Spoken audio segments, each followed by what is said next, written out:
सुप्रभात। स्वागत है आप सबका आज के इस ऑनलाइन शिक्षण कक्षा में। इस आशा, उम्मीद और विश्वास के साथ कि आप सब स्वस्थ होंगे, सुरक्षित होंगे, सानंद होंगे, प्रसन्न होंगे। और क्या मेरी आवाज आप सब तक स्पष्ट पहुंच रही है? सूचनार्थ संकेत करें। धन्यवाद, धन्यवाद, बहुत बहुत धन्यवाद। तो आज की भी इस कक्षा में हम लोग हिंदी व्याकरण का ही अध्ययन करेंगे। और जैसा कि आप सब जान रहे हैं कि अब आपकी पुनरावृत्ति कक्षाएं प्रारंभ हो चुकी हैं, तो हम लोग अनुच्छेद को और निबंध को पढ़ने के साथ साथ इनकी पुनरावृत्ति भी कर लेंगे, यानी रिवीजन भी हम लोग करते हुए चलेंगे। तो इसके पहले की कक्षा में हम लोगों ने कुछ अनुच्छेद का अध्ययन किया था, उसके विषय में जाना था, समझा था। आज की इस कक्षा में हम लोग जो शेष अनुच्छेद हैं उसके बारे में अध्ययन करेंगे। और चूंकि बहुत दिनों बाद हम लोग मिल रहे हैं, पिछली 2 कक्षाएं हम लोग नहीं संचालित कर सके क्योंकि कॉपी कलेक्शन और कॉपी डिस्ट्रीब्यूशन, किट डिस्ट्रीब्यूशन जैसे कार्यक्रम आयोजित थे विद्यालय में। तो आज की इस महत्वपूर्ण कक्षा में हम लोग जो शेष अनुच्छेद लेखन है उसके विषय में अध्ययन करेंगे। मेरे ख्याल से चौथा स्वदेश प्रेम, इसके बारे में हम लोग को पढ़ना है। ठीक है, पहले 3 का हम लोगों ने अध्ययन कर लिया है ना। अनुच्छेद लेखन में हम लोगों ने पहले 3 का अध्ययन कर लिया है और इसके बाद बाकी का हमको अध्ययन करना है। और उससे भी पहले एक निराशाजनक निवेदन आपसे कि आप में से कई विद्यार्थियों की जो उत्तर पुस्तिकाएं थी यानी कॉपियां थी वह पूर्ण नहीं थी, कंप्लीट नहीं थी, या कुछ के कॉपियों में इस प्रकार की राइटिंग थी कि विश्वास ही नहीं हो रहा था कि कक्षा 7 के स्तर के विद्यार्थी की यह लिखावट है। तो मेरा निवेदन यह है कि आप अपने हित के लिए, अपने लाभ के लिए, अपने शिक्षा में, अपने अभ्यास में, अपने ज्ञान में, अपने लेखनी में सुधार के लिए इनका बारंबार अभ्यास करें, पुनरावृत्ति करें और बड़ी गंभीरता के साथ, बड़ी तत्परता और तन्मयता के साथ अब दिए गए सभी प्रकार के सभी विषयों के सभी शिक्षकों के कार्यों को समयानुसार निश्चित रूप से पूर्ण करें।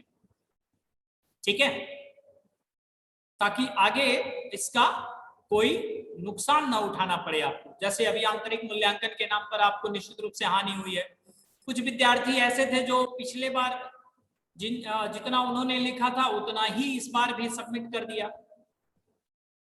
तो यदि शिक्षक के पढ़ाने में या शिक्षक के प्रेरणा देने में अगर किसी प्रकार की कोई त्रुटि है, कमी है, दोष है, तो आप उसे सूचित कीजिए। और यदि आप में कोई दोष है, आपकी स्वयं की कोई गलती है, तो उसमें आप निश्चित रूप से सुधार करिए। खैर, स्वदेश प्रेम, स्व माने होता है अपना, देश माने देश, प्रेम माने प्रेम, यानी अपने देश से प्रेम करना स्वदेश प्रेम कहलाता है। तो अपना देश कौन सा है? वह देश जिस देश में हम सब ने जन्म लिया है, जिस देश की धरती पर रहते हुए हम सब बड़े हुए हैं, जिस देश की धरती पर उगे हुए अन्न, अनाज और उससे प्राप्त जल को पीकर हम लोग बड़े होते हैं। ठीक है, एक शब्द में अगर कहें तो पालन पोषण जिसने किया उसका, उससे प्रेम करना, उसकी रक्षा करना, उसके प्रति लगाव होना, उसके प्रति सेवा की भावना होना हमारा कर्तव्य होना चाहिए। ठीक है, यानी जिस देश ने हमें जन्म दिया है, हमारा पालन पोषण किया है, उस देश की सेवा करना, उसकी रक्षा करना, उससे लगाव रखना, उससे प्रेम करना, यह हमारा दायित्व होना चाहिए, कर्तव्य होना चाहिए। हम भारतीय अपने इस धरती को, अपने इस देश को मां कहते हैं। दुनिया के किसी और देश के नागरिक अपने देश को मां नहीं कहते। अमेरिका के लोग अमेरिकन मां नहीं कहते हैं, रसिया के लोग रसियन पापा नहीं कहते। ठीक है, केवल हमारी भारत भूमि ऐसी है जिसे हम लोग मां कहते हैं। जननी जन्म भूमिश्च स्वर्गादपि गरियसी, जन्म देने वाली माँ और जन्मभूमि, इन दोनों को एक समान बताया गया है। वसुधैव कुटुंबकम, धरती को परिवार माना गया है। पुत्रोहम पृथिव्या, यह धरती हमारी माँ है और हम इसके पुत्र हैं। इस प्रकार की बातें कही गई हैं हमारे शास्त्रों में। तो ऐसी धरती को जिसे हम माँ कहते हैं, उस माँ को या उस मातृभूमि को हम कितना लगाव रख सकते हैं, उसके प्रति कितना प्रेम हम प्रदर्शित कर सकते हैं, यह भावना हमारे अंदर होनी चाहिए। और हम में से अधिकतर लोग पूछते हैं कि सर हम लोग भी देशभक्ति दिखाना चाहते हैं, देश प्रेम प्रदर्शित करना चाहते हैं, देश की सेवा करना चाहते हैं, लेकिन अभी हम कर नहीं पाते क्योंकि अभी हम छोटे हैं, उम्र में कम हैं, अभी पढ़ रहे हैं, केवल विद्यार्थी हैं। तो हम ऐसे लोगों से बार बार और हमेशा ये कहते हैं कि देश प्रेम करने के लिए, देशभक्ति दिखाने के लिए, देश सेवा करने के लिए, देश के लिए बलिदान होने के लिए, देश के लिए समर्पण की भावना लाने के लिए आपको बड़े बड़े काम करने की जरूरत नहीं है। कोई जरूरी नहीं है कि आप इस विद्यार्थी जीवन में सैनिक बने और युद्ध भूमि में जाकर देश के लिए लड़ाई करें। ठीक है, जो काम आपके लिए अभी अभिष्ट है, यानी जिस काम को अभी आप कर रहे हैं, उसी काम को पूरी ईमानदारी, लगन, तत्परता, तन्मयता के साथ आप करते रहें, उसमें आप सर्वश्रेष्ठ बने। अगर यही आप कर लेते हैं तो आप सच्ची देशभक्ति प्रदर्शित करते हैं। इसके अतिरिक्त एक और तरीका है जो बहुत सरल, बहुत आसान है। इस देश ने हम सबको जो कुछ भी दिया है, एक छोटे से घास के तिनके से लेकर, और जिस घर में, जिस विशाल घर में आप, भवन में आप रहते हैं, जिस विद्यालय में आप पढ़ते हैं, जिस विद्यालय के डेस्क बेंच का आप उपयोग करते हैं, चौक, पुस्तक, कॉपी, बैग, पेन, पेंसिल, भोजन, माता पिता, परिवार, समाज, राष्ट्र, देश, ये सब जिसको आपको इस देश ने आपको प्रदान किया है, अगर आप केवल इनका ठीक प्रकार से ख्याल ही रख लेते हैं तो भी देश की एक बहुत बड़ी सेवा है।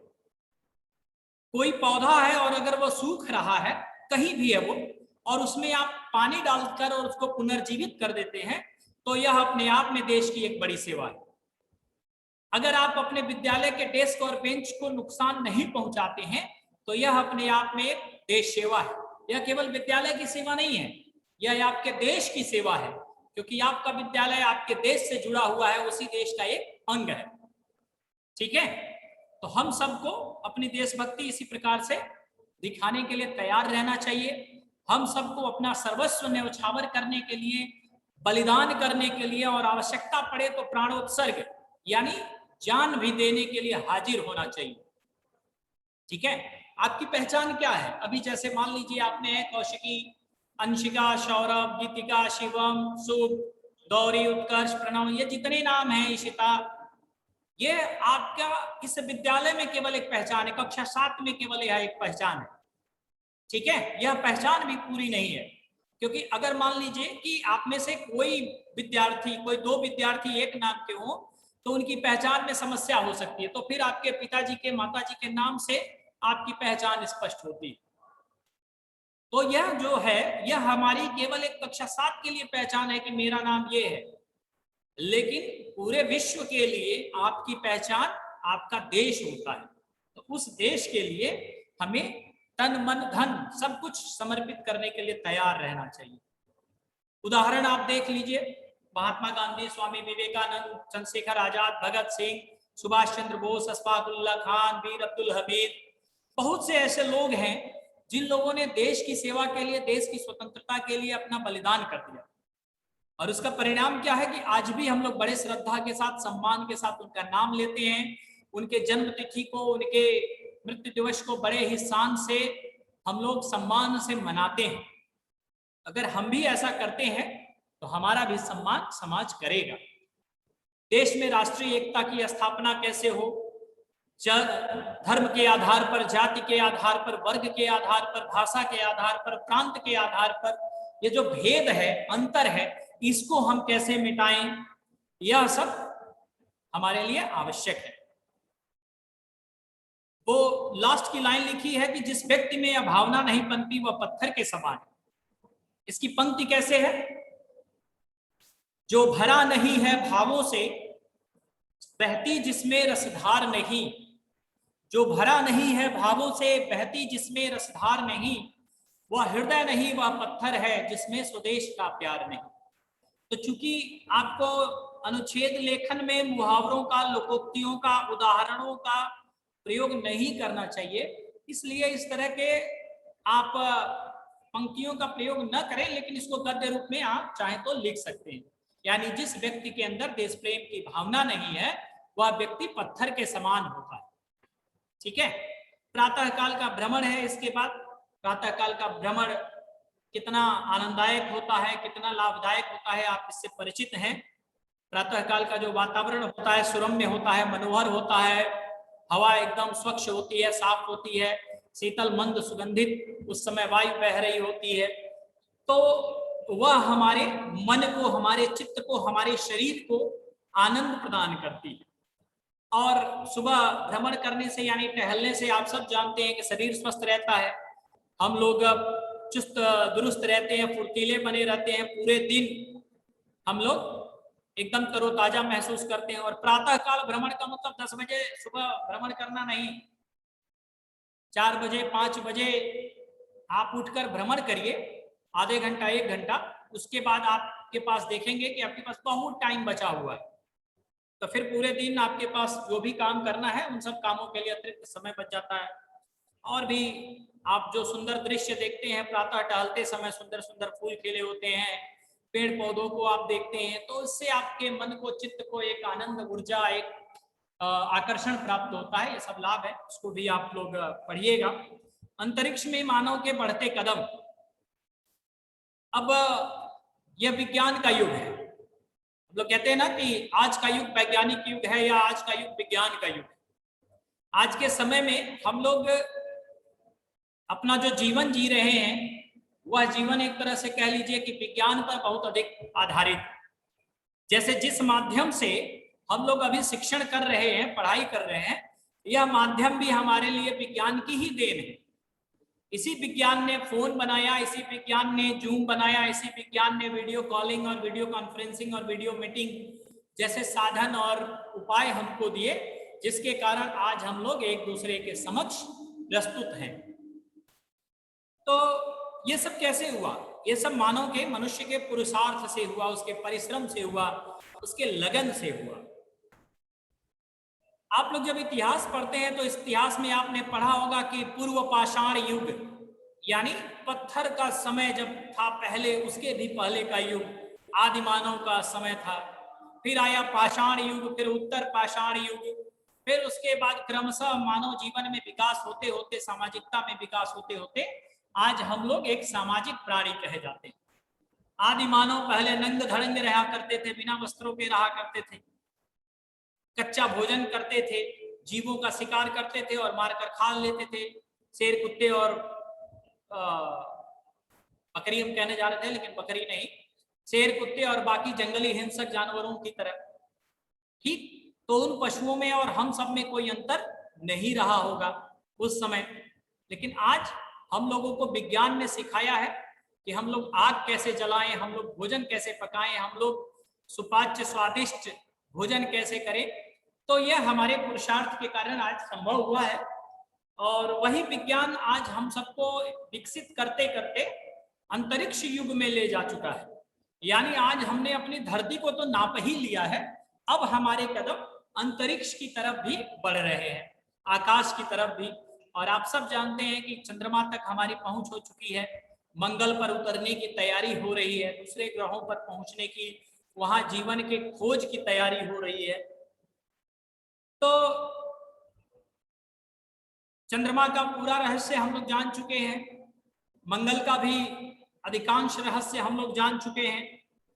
अब दूसरे जो बाकी ग्रह हैं, गैलेक्सी हैं, इनके बारे में जानने की तैयारी है, मनुष्य उसमें जुटा हुआ है। और इसी अंतरिक्ष विज्ञान के कारण आज देखिए बहुत से लाभ होते हैं।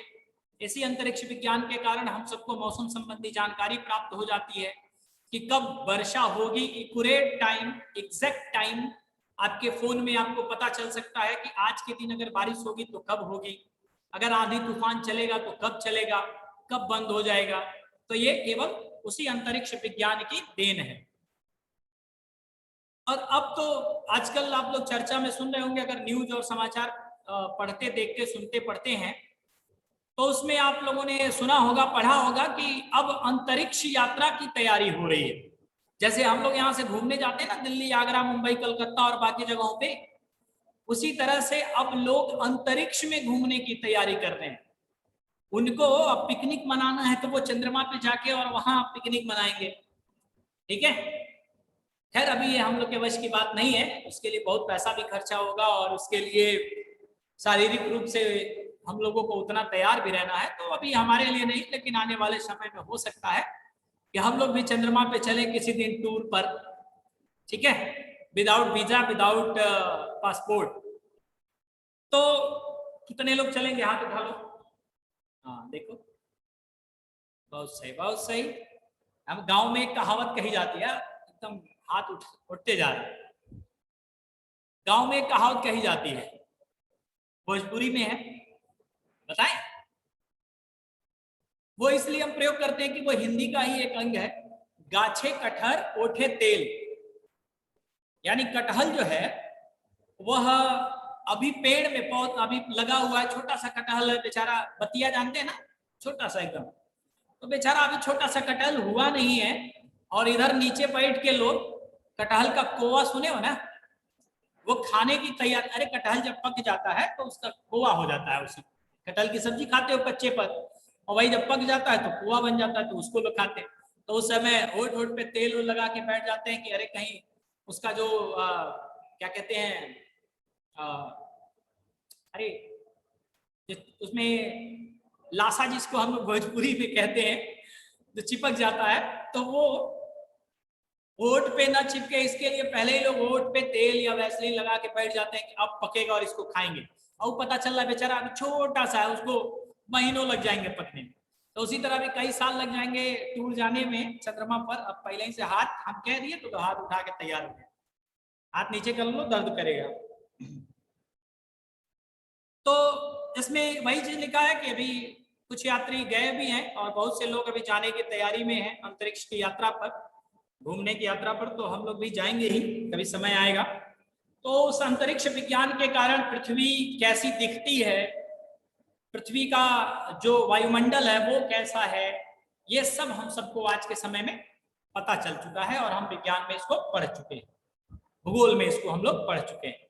ठीक है, आपको याद है 1971 या 1975 में भारत के अंतरिक्ष विज्ञानी यात्री जो थे, भारत का पहला अंतरिक्ष यात्री कौन था जो चंद्रमा पर पहुंचा था? राकेश शर्मा। ठीक, मान्या दुबे, धन्यवाद। तो हर्षिता शायद आप भी यही बताना चाह रही हैं, शुभ अग्रवाल शायद आप भी यही बताना चाह रहे हैं। तो आप लोगों को इसके लिए पुरस्कार में क्या मिल सकता है, कुछ ऑनलाइन टाइप का ही मिल जाएगा। ठीक है, उसको ग्रहण करिएगा और उसको बचा के रखिएगा। पुरस्कार होता है, उसका कोई मूल्य नहीं होता है। तो जब वो पहुंचे अंतरिक्ष में और वहां से इंदिरा गांधी उस समय भारत की प्रधानमंत्री थी, उन्होंने पूछा कि राकेश शर्मा जी हमारा देश कैसा लगता है देखने पर? तो उन्होंने कहा था, सही मान्या, सारे जहां से अच्छा हिंदुस्तान हमारा। मोहम्मद इकबाल की रचना है, आप लोगों ने इसको कई बार गाया होगा। तो उसी देशभक्ति गीत की पहली पंक्ति को उन्होंने वहां से बोला था कि सारे जहां से अच्छा हिंदुस्तान हमारा। मतलब पूरी दुनिया में सबसे सुंदर अगर कोई देश यहाँ अंतरिक्ष से दिखाई दे रहा है तो हमारा भारत दिखाई दे रहा है। सोचिए क्या भाव उस समय आया होगा। तुम लोग भी जब जाओगे तो तुम लोग भी यही सब लाइन वहां से बोलना। घर वाले जब पूछेंगे कि हर्षिता कैसा लग रहा है हमारा देश, तुम भी यही कहना। तो अंतरिक्ष विज्ञान के कारण हम लोग लाखों मील दूर जो ग्रह हैं, उपग्रह हैं या बाकी गैलेक्सी है और पता नहीं आकाश गंगा क्या क्या है, इसके बारे में हम लोग जो विस्मयकारी आश्चर्यजनक जानकारियां उसको प्राप्त कर रहे हैं। और फिर है एक वह मुलाकात। तो मेरी नौकरी लगी तो मैं दिल्ली से करनाल आया, पुस्तक में है। ये भाई साहब कुछ खरीद रहे थे दुकान पर, तो बगल में देखा कि एक कोई वृद्ध महिला है, वह भी सामान ले रही हैं। तो वो इनको देखने लगी। तो जब ये आगे बढ़े भाई साहब, तो उस वृद्ध महिला ने इनको फिर से बुलाया और इनको पूछा कि तुम आशुतोष राय हो ना? अब अपना नाम आप लोग डाल दीजिएगा, आपका खुद का अनुभव कोई होगा, जैसे शिक्षक के साथ मिलने का नहीं भी होगा तो फर्जिया लिख देना कि गए थे बसारतपुर और वहीं अमर कीर्ति पांडे सर मिल गए, वो वहां पे बैठ के कुछ खरीद रहे थे, बिस्किट खरीद रहे थे, तो बड़े ध्यान से हमको देख रहे थे, हम उनको देखे, हम सोचे अरे मतलब ये मत लिखना कि वृद्ध हो गए थे, ठीक, वृद्धावस्था में मत पहुंचाना कि ये बात 20 साल पहले की है, जब अमर कीर्ति पांडे सर एकदम वृद्ध हो गए थे और वह एक दुकान पर हमको मिले, तो उस समय तुम लोग भी बड़े, तुम लोग भी तब उस उम्र में 40-45 के हो जाओगे, ये सोच के लिखना। तो उन्होंने मुझे बुलाया, मुझसे परिचय पूछा, मैंने फिर उनको पहचाना, प्रणाम किया, उनसे उनका हाल चाल पूछा, उन्हें उनके घर तक पहुंचाया, ठीक। और वो मेरे या मेरी हिंदी, अंग्रेजी, इतिहास, भूगोल जिस भी विषय के अध्यापक या अध्यापिका थी, उनका नाम ये था, इस कक्षा में उन्होंने पढ़ाया था। बाकी जो है इसमें देखो, एक चीज जानो जीवन में कि आज के समय में किसी का उपहास करना बड़ा आसान है, किसी की हंसी उड़ाना बड़ी आसान बात है, ठीक। हम यहाँ बैठ के आपका मजाक बहुत आसानी से उड़ा सकते हैं, या अपने घर में बैठकर आपका मजाक बहुत आसानी से उड़ा सकते हैं, आप लोग किसी का उड़ा सकते हैं, ठीक। लेकिन इस बात को ध्यान रखना, ये सम्मान पाने के लिए हम नहीं कह रहे, यह नापी गई, तौली गई और अनुभव की गई बात है। जो बार बार हम आपसे कहते हैं, जो अपने गुरु को सम्मान नहीं देता, इतिहास उसे स्थान नहीं देता। आप चाहे जितने सफल हो जाए जीवन में, धन खूब कमा ले, लेकिन यह समाज आपको सम्मान नहीं दे सकता, क्योंकि आपने अपने जीवन में अपने गुरु को सम्मान नहीं दिया। और पहली बात तो यह है कि जो अपने गुरु को सम्मान नहीं देगा, वह निश्चित रूप से अपने जीवन में सफल हो ही नहीं सकता। यह 1000% की बात है, 100% की नहीं, 1000% की बात है कि जो अपने गुरु को, अध्यापक को, अध्यापिका को सम्मान नहीं दे सकता, उसे संसार में कभी सम्मान नहीं मिल सकता और वो कभी संसार में सफल भी नहीं हो सकता। बहुत से लोग आज आप देखते होंगे अपने जीवन में जो इस तरह का जीवन जीते हैं, बहुत पढ़े लिखे हैं लेकिन बेकार घूम रहे हैं, या आपके ही दृष्टि में उनका कोई सम्मान नहीं, तो ये उसी जैसे लोग होते हैं, ठीक।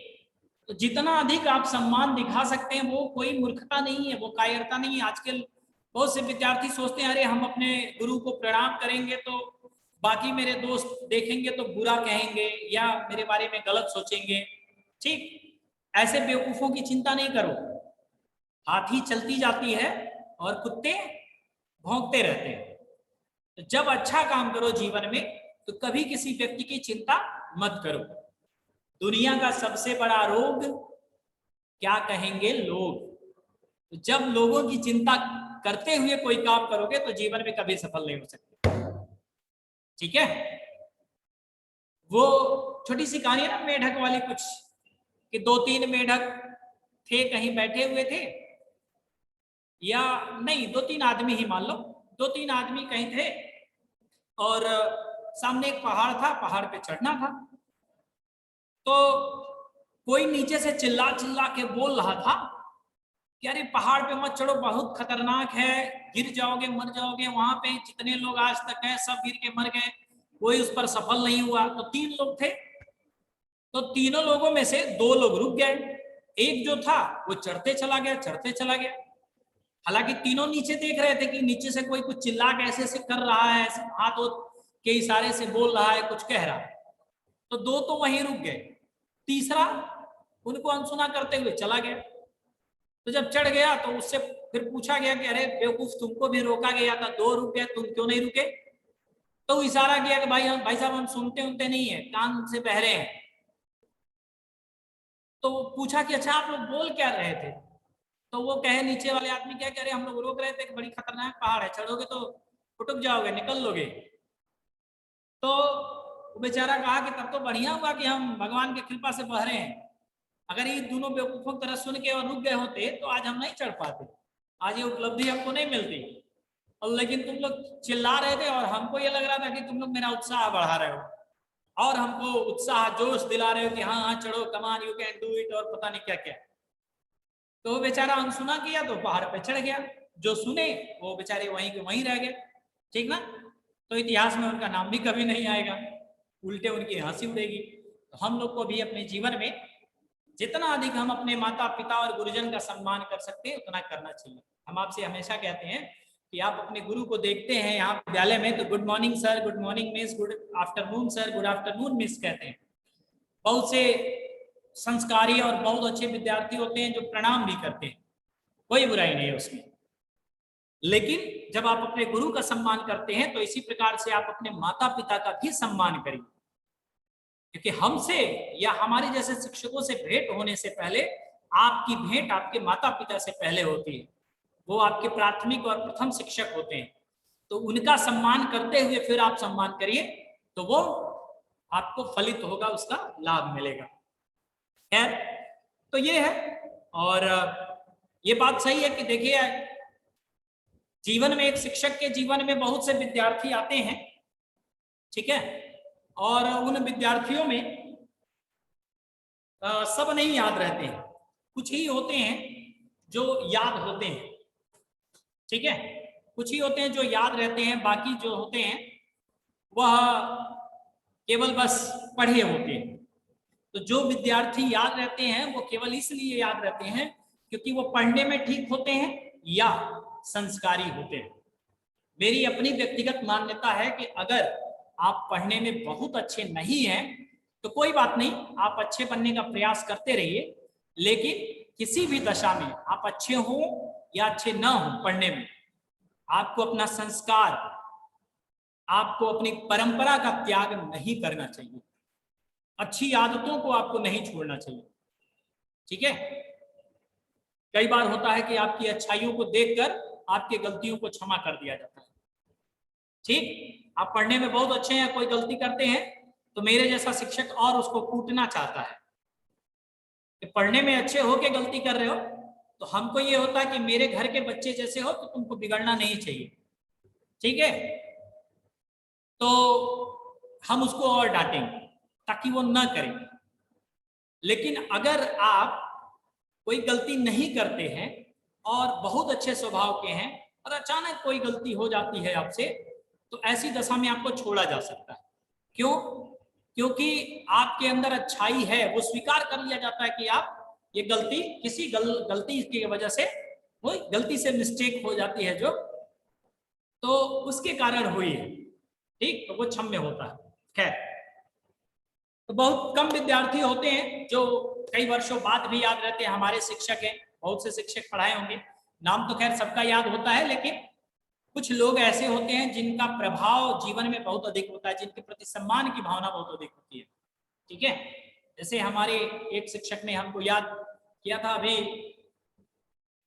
गुरु पूर्णिमा था ना, तो गुरु पूर्णिमा पर उनको हमने देखा सोशल मीडिया, तो उनको हमने याद दिलाया कि गुरुदेव आपने एक सूत्र वाक्य हमसे कहा था एक बार जब हम निराश थे, और वह आज तक हमको याद है और हमेशा जीवन भर याद रहेगा। उन्होंने हमसे कहा था, चूंकि हम हमेशा फर्स्ट आते थे या अच्छा काम करते थे हमेशा, ये खुद की मेरी तारीफ है, जलन मत करना तुम लोग, तो और ये सही भी है, उस लायक थे हम। तो वो एक बार किसी कारण बस हम सेकंड आ गए किसी डिबेट में, तो हम बहुत निराश होके और जा रहे थे उन्हीं के साथ, तो उन्होंने जब देखा और तो पहचान गए। जो प्रिय जो गुरु होता है वो अपने प्रिय शिष्य के किसी भी मन के दुख को, पीड़ा को समझ लेता है। उन्होंने पूछा क्या हुआ अहमद, तो हमने बताया कि आज तक कभी इस तरह का हुआ नहीं था और आज पहली बार हम सेकंड आए हैं, तो ये पीड़ा है। तो उन्होंने एक लाइन कही थी हमसे कि सिकंदर हो, जीतने की आदत डालो, ठीक है। और वो लाइन हमको कभी नहीं भूलती है।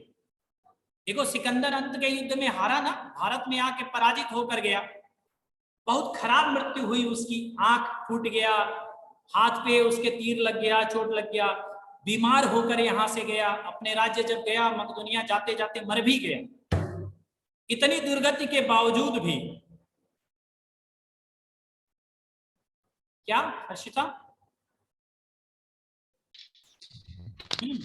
सर आई एम सेइंग सुप्रभात सर। सर कह रहे हैं कि मतलब वो मैसेडोनिया पहुंचा नहीं था। बोले क्या है, हम ये नहीं कहे हैं कि पहुंच कर मर गया, हमने ये कहा कि पहुंचते पहुंचते हाँ, अपूर्ण वाक्य था। तो चूंकि यहाँ से उसकी तबीयत बहुत खराब हो गई, पहली बार जीवन में वो सब बारिश देखे थे, यहाँ पर मेढक बंदर ये सब पहली बार वो देखे, तो आश्चर्य हुआ, बुखार भी हो गया उसको, शायद मलेरिया हो गया और उसकी आंख भी फूट गई, तमाम चीजें हुई। इतने के बावजूद उसको दुनिया क्या कहती है? सिकंदर महान कहती है, द ग्रेट सिकंदर कहती है, उसको विश्व विजेता कहती है। ठीक है, क्यों कहती है? इसलिए नहीं कहती कि पूरी दुनिया को उसने जीता था, पूरे दुनिया का 25% हिस्सा भी वो नहीं जीत पाया था, लेकिन उसके अंदर इस तरह की भावना थी, इसके वजह से उसको विश्व विजेता कहा जाता है। नेपोलियन को महान, समुद्रगुप्त को महान, अकबर को महान इसीलिए कहा जाता है क्योंकि ये भले उस तरह का महान बन ना पाए हों, लेकिन भावना वही थी। ठीक है ना? तो इसीलिए जैसे आप अगर फर्स्ट आने के लिए पढ़ते हैं, खूब मेहनत करते हैं और किसी कारणवश आप नहीं आ पाए, तो भी आपको बहुत दोष नहीं दिया जाता, ये मान लिया जाता है चलो भाई आपकी भावना अच्छी थी, तो आपको फर्स्ट आने जैसा ही सम्मान दिया जाता है समाज में। तो जीवन में जब कभी निराश हो तो इसी लाइन को याद करो और हमेशा ध्यान रखो कि तुम विजेता हो। और कभी कभी जीवन में ऐसा आता है कि नहीं जीत पाते हो, तो बस ये कोशिश करना है कि हम अधिक से अधिक जीत जाएं। हमेशा तो जीत नहीं सकते, लेकिन अधिक से अधिक हम जीत जाएं, इसका प्रयास जीवन में करो। इसके बाद सह शिक्षा है, यानी को एजुकेशन, जिसके आप प्रमाण स्वयं है। सह माने साथ होता है, शिक्षा माने शिक्षा, यानी एक साथ शिक्षा ग्रहण करना। एक साथ शिक्षा ग्रहण करने का मतलब जहां लड़के और लड़की दोनों एक साथ विद्याध्ययन करते हैं, जैसे आप लोग करते हैं। तो आज के समय में हम लोग को एजुकेशन के अंतर्गत पढ़ाई करते हैं। लोग कहते हैं कि भारत में यह शिक्षा व्यवस्था बाद में आई थी, ऐसा नहीं है। वैदिक युग की शिक्षा प्रणाली को अगर आप देखेंगे तो गार्गी या पाला या फिर बहुत से हैं, सावित्री, ऐसे बहुत सी ऐसी महिलाएं हैं, घोषा, जिन्होंने विद्यार्थियों के साथ यानी छात्रों के साथ रहते हुए आश्रम में शिक्षा ग्रहण की और वह अपने समय में बहुत विदुषी बनी, बहुत बड़े बड़े शास्त्रार्थ किए, बहुत से विद्वानों को पराजित किया शास्त्रार्थ में। तो यह जो सहशिक्षा है वह हमारे भारत की प्राचीन परंपरा रही है, बीच में समाप्त हो गई, फिर आज आप देख रहे हैं, इसके साथ पढ़ रहे हैं। और ये सहशिक्षा से क्या लाभ होता है? एक साथ जब आप पढ़ते हैं तो क्या फायदा होता है? जो एक स्त्री और पुरुष, बालक और बालिका, लड़के और लड़की के बीच का भेद होता है, यह दूर होता है। एक प्रतिस्पर्धा यानी कंपटीशन की जो भावना होती है वह आती है। और कैसी कंपटीशन? हेल्दी कंपटीशन, यानी स्वस्थ प्रतिस्पर्धा की भावना आती है। जब आप सब एक ही कक्षा में बैठते हैं और देखते हैं कि इस सेमेस्टर में एक लड़का फर्स्ट आ गया, तो आप ये सोचते हैं कि चलो अगले सेमेस्टर में हम फर्स्ट आएंगे, लड़कियां। और अगर लड़की फर्स्ट आ गई तो लड़के सोचते हैं कि अगली परीक्षा में हम प्रथम आने का प्रयास करेंगे। और केवल अगर लड़कियां रहती तो लड़कियों में से कोई लड़की फर्स्ट आएगी, केवल लड़के रहेंगे तो लड़कों में से कोई लड़का फर्स्ट आएगा, तो वहां कोई बहुत प्रतिस्पर्धा नहीं रहती है। लेकिन आज के समय में सहशिक्षा के कारण एक अच्छी प्रतिस्पर्धा, एक अच्छा कंपटीशन आपके बीच में होता है और जिसका लाभ देश को मिलता है। खैर, हम तो हमेशा कहते हैं विद्यार्थियों से, बालकों से, लड़कों से, देखिए जीवन के लगभग हर क्षेत्र में महिलाएं, बालिकाएं, लड़कियां हम सबको पीछे छोड़ रही हैं। यह हर क्षेत्र में हमसे आगे बढ़ रही हैं और इस बात का कोई दुख नहीं है, इस बात पर गर्व है हमको। इस बात का हमको घमंड है कि मेरे देश की लड़कियां, मेरे समाज की लड़कियां, मेरे विद्यालय की लड़कियां इतनी अच्छी सफलताएं अर्जित करती हैं, और आप लोग जिनको माना जाता था कि शारीरिक रूप से कमजोर होती हैं लड़कों से, वह आज वास्तव में पुरुषों के कंधे से कंधा मिलाकर चल रही है। सेना एक ऐसा क्षेत्र है जहां माना जाता है कि बहुत वीर जो होता है वहां जाता है। तो सेना में आज लड़कियां भी हैं, पुलिस डिपार्टमेंट वहां भी लड़कियां हैं, शिक्षा विभाग यहाँ भी देखिए बहुत सी मैडम है, और बाकी हम लोग सर हैं। ठीक है, ऐसे जीवन का कोई क्षेत्र नहीं है। हाँ, ये है कि जो बहुत से गुण ऐसे हैं जो आपको आते हैं, हम सबको नहीं के बराबर आते हैं। आप अच्छा बेहतर खाना बना सकती हैं, हम लोग जो बनाएंगे तो हमें लोग खा पाएंगे, भगवान ही मालिक है उसका। और इसके अलावा संयम, धैर्य, ये जो गुण है, त्याग, ये जो कुछ विशेष गुण होते हैं वह आप में ज्यादा होते हैं, हम सब में उतने अधिक नहीं होते हैं। तो ये सब, इन सब मानवीय गुणों का, प्रतिस्पर्धा का, ज्ञान का, विद्या का, इन सब का विकास होता है इससे सहयोग की भावना आती है, एक दूसरे से स्नेह की भावना आती है, मित्रता की भावना आती है, टीम लीडरशिप की भावना यानी नेतृत्व करने की क्षमता पैदा होती है। ठीक है, तो ये सब लाभ है। उसके बाद है वृक्ष लगाइए, प्रदूषण मिटाइए। इसका लाभ तो आप जान ही रहे हैं, पिछले आपने लॉकडाउन में देखा ही है, निबंध भी है उसके वृक्षों के महत्व पर, उसमें भी पढ़ा जाएगा। जितना आप वृक्ष लगाएंगे उतना ही अधिक इस पर्यावरण को, प्रकृति को लाभ होना है। ऑक्सीजन लेवल आपका बढ़ेगा, वायु कम प्रदूषित होगा, वृक्ष वर्षा कराने में सहायक होते हैं, तो जो प्राकृतिक असंतुलन है वो खत्म होगा। मीथेन जैसी गैसों का, कार्बन डाइऑक्साइड जैसी गैसों का उत्सर्जन ज्यादा करते हैं, तो उससे प्रकृति आपकी स्वच्छ होगी, सुगंधित होगी। और सबसे बड़ी बात कि जब हम लोग शुद्ध वायु में सांस लेंगे तो हमारा जीवन भी बढ़ेगा और बाकी भी होगा। अब इसके बाद मेरा समय समाप्त हुआ। आप में से यदि किसी को कुछ कहना है तो पहले तो आप अपना हाथ नीचे कर लीजिए, और फिर यदि आप कुछ कहना चाहते हैं इनमें से किसी भी विषय पर, आपके कोई विचार हो, भाव हो, तो आप कह सकते हैं, बता सकते हैं। किसी को कुछ कहना है? सृष्टि बताइए।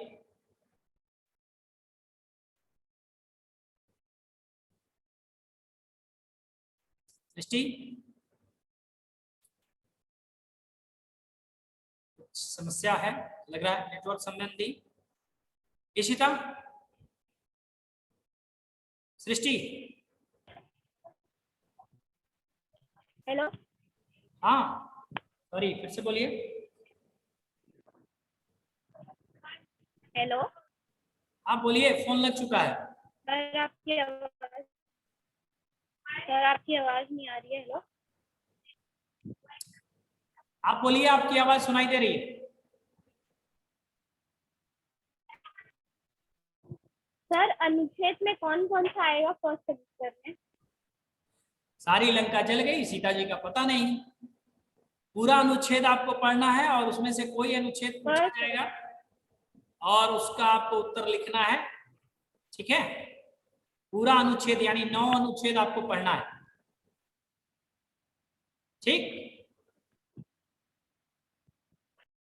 और किसी का? गौरव।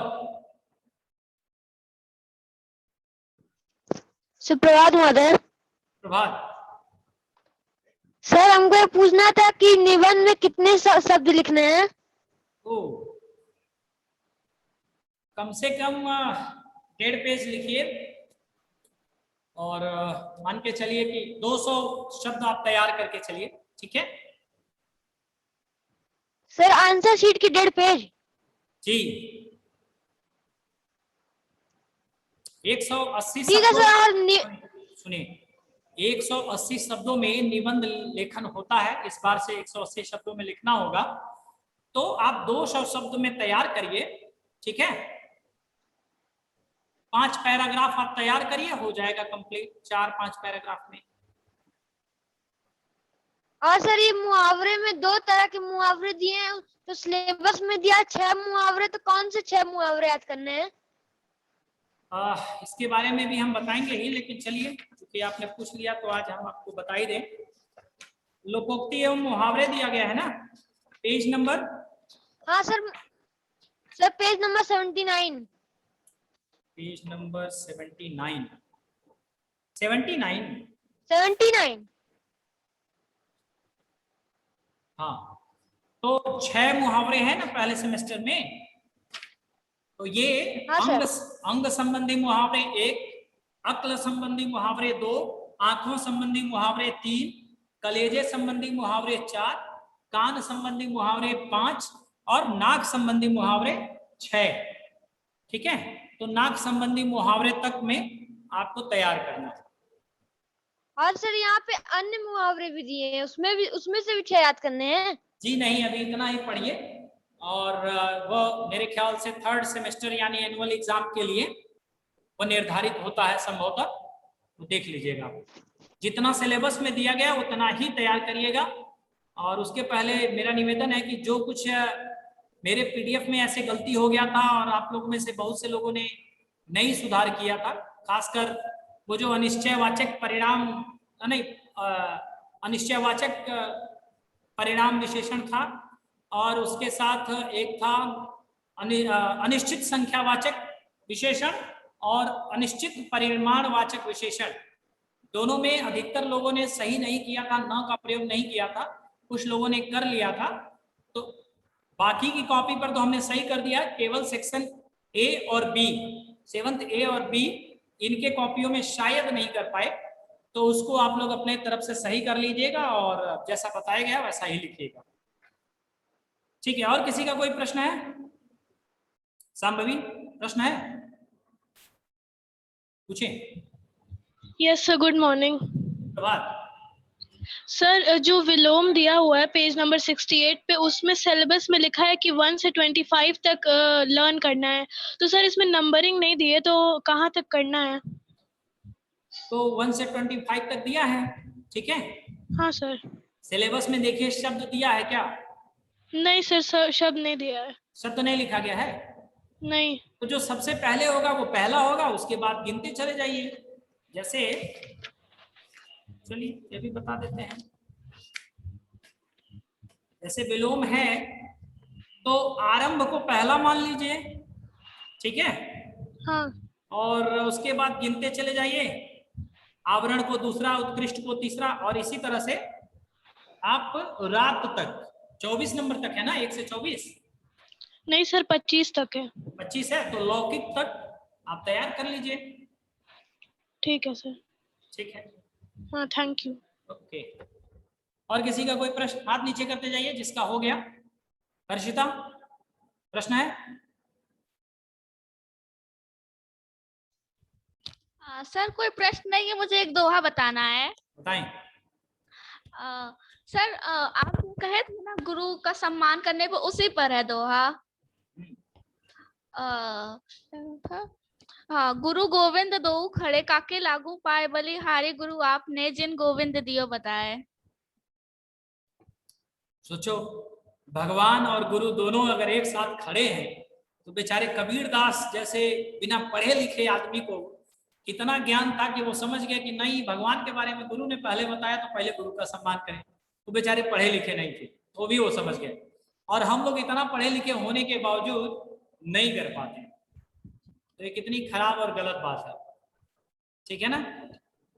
और एक, अब आपने यह दोहा पढ़ा तो एक हम भी पढ़ दे रहे हैं, हम क्यों आपसे कम रहे। यह तन विष की बेलरी, गुरु अमृत की खान, शीश दिए जो गुरु मिले तो भी सस्ता ज्ञान। मतलब कहते हैं रहीम जी, मेरे ख्याल से रहीम की ही है रचना ये, कि जो शरीर है हमारा या विष की खान है, यानी अंधकार, अज्ञानता, मूर्खता की खान है, और गुरु जो है वो अमृत के समान होता है। जैसे विष के ऊपर अमृत काम करता है, उसी तरह हमारे अज्ञानता रूपी उस विष के ऊपर ज्ञान रूपी अमृत कार्य करता है। और यह ज्ञान रूपी अमृत कैसे मिलता है? गुरु से।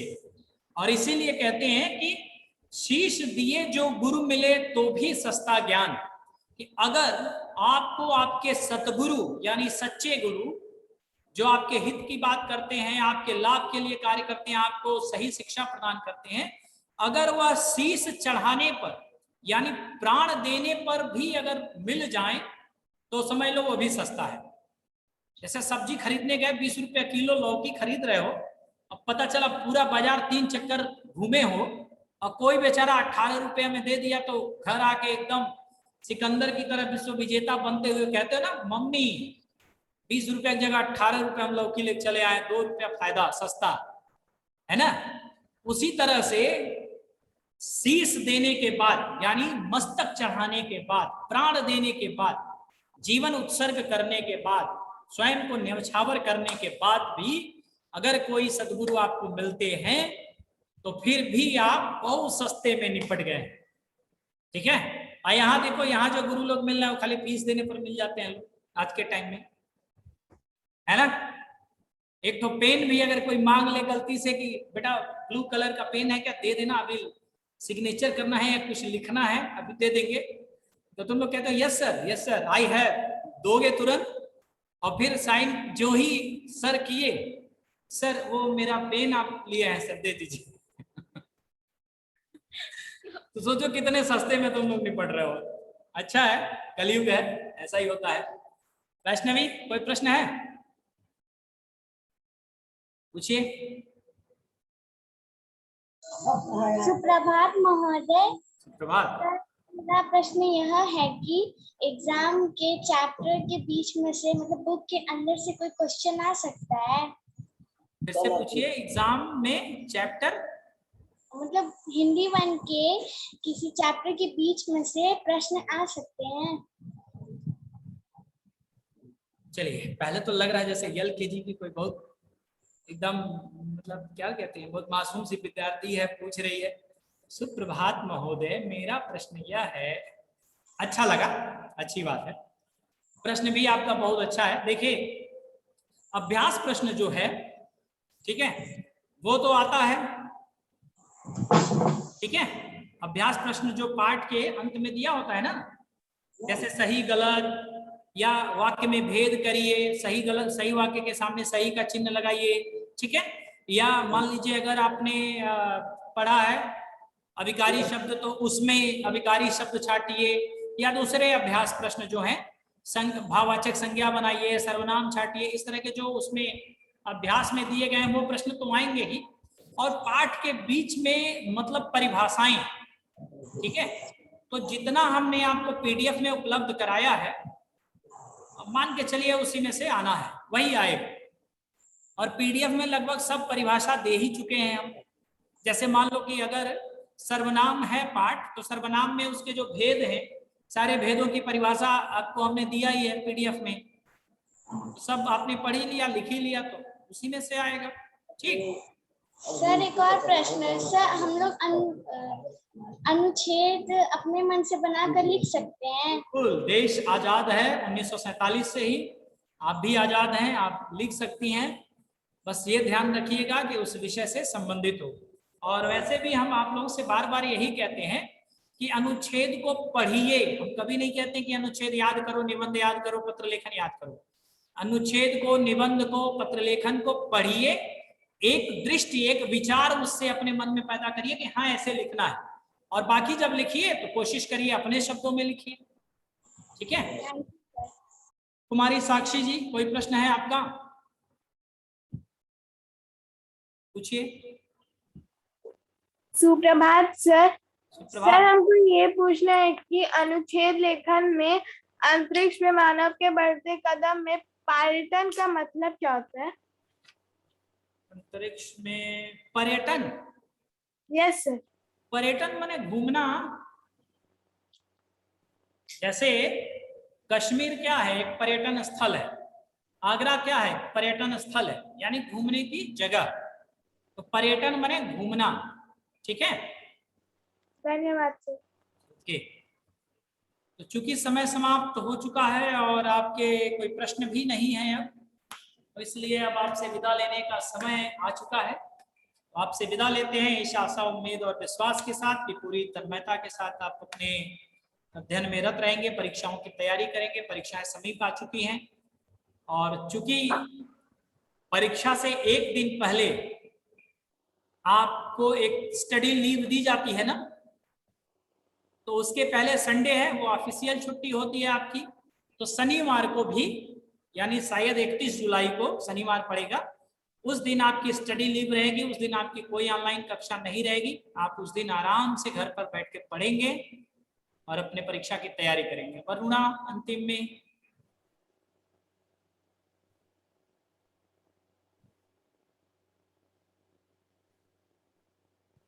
वरुणा,